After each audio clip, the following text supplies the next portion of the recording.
Which of the following best traces the chain of motivation of the colonist with reference to the passage? Now, what we are looking for is inferential. We are talking about what factors motivated the colonists according to the passage.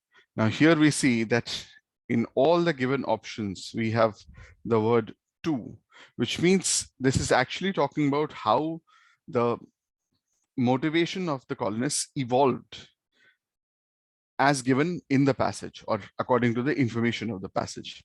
Let's look at the options. Option A says freedom to revolution. This sounds good, but this is actually quite distorted. We see that freedom had never changed as an objective, and revolution was not a new motivation. Revolution was the methodology to achieve freedom. This we can particularly see from the first paragraph. It is stated here, let the parliament lay what burdens they please on us. We must, it is our duty to submit and patiently bear them till they will be pleased to relieve us. So till they will be pleased to relieve us, this is where we see that, from this statement, we see that the colonists were submissive and they were weakly pleading for self-autonomy. So freedom was their objective, but revolution is how they followed it or how they might have achieved it. The passage doesn't clearly tell us this, but they might have achieved this by revolution. This we see from the last statement here. This small fire of anger will become a huge conflagration as the rights are slowly rescinded. So to say that the motivation went from freedom to revolution, that is incorrect. The thing might have been, as we see in the next option, it is stated compliance.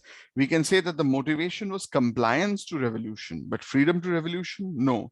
Freedom remained the motivation of the colonist. So A is incorrect. Option B says compliance to resentment. Now, as we've discussed in the previous option, compliance is quite relevant. And compliance we have already seen in the reference that we have looked at. It is our duty to submit and patiently bear them. The colonists were of a submissive nature. They were weakly pleading for self-autonomy or freedom.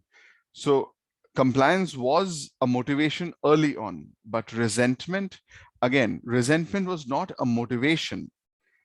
In fact, compliance itself was also not a motivation. If we think about this logically, then compliance was the early way of the early methodology that the colonists had thought of in order to achieve freedom.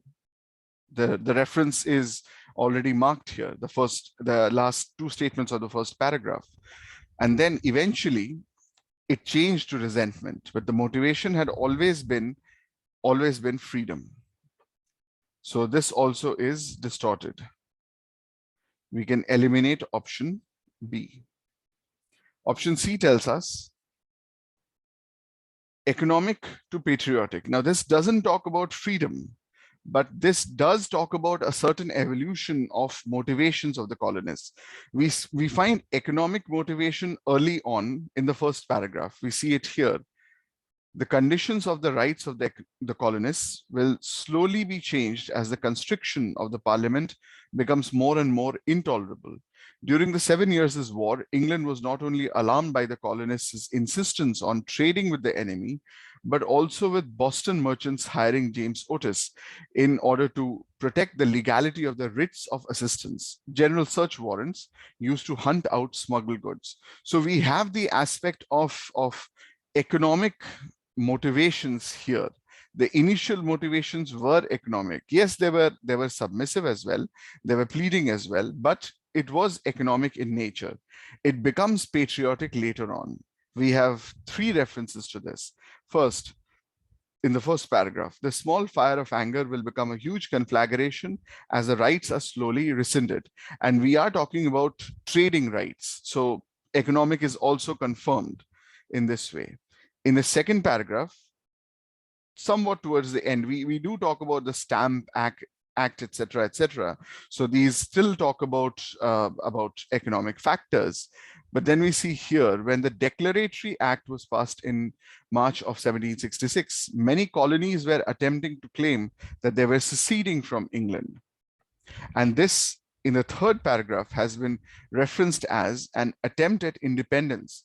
The parliament, of course, denounced the attempt at independence and still dogmatically passed the following law to show that the colonists were still British subjects.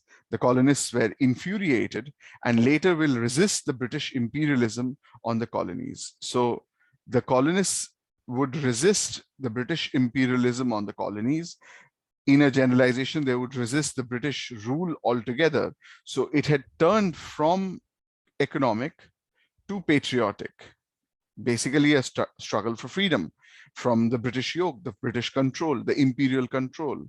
So while this does not talk about freedom, which is, after all, the primary motivation that the colonists had all through, even initially, although in a different manner, it does talk about two relevant things. The motivations, they went from being economic, trade related, to patriotic, which is seceding from the British Empire and freedom.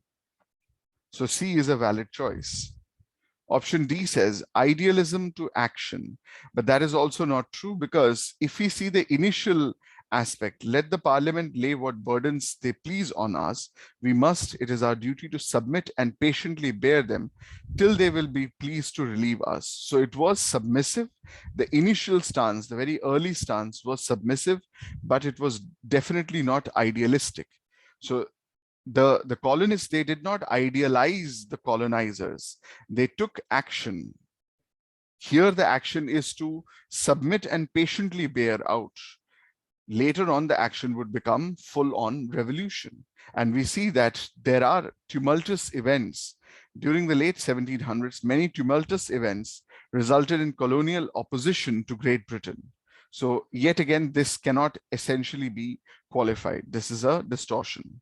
So D is out. The correct answer is option C.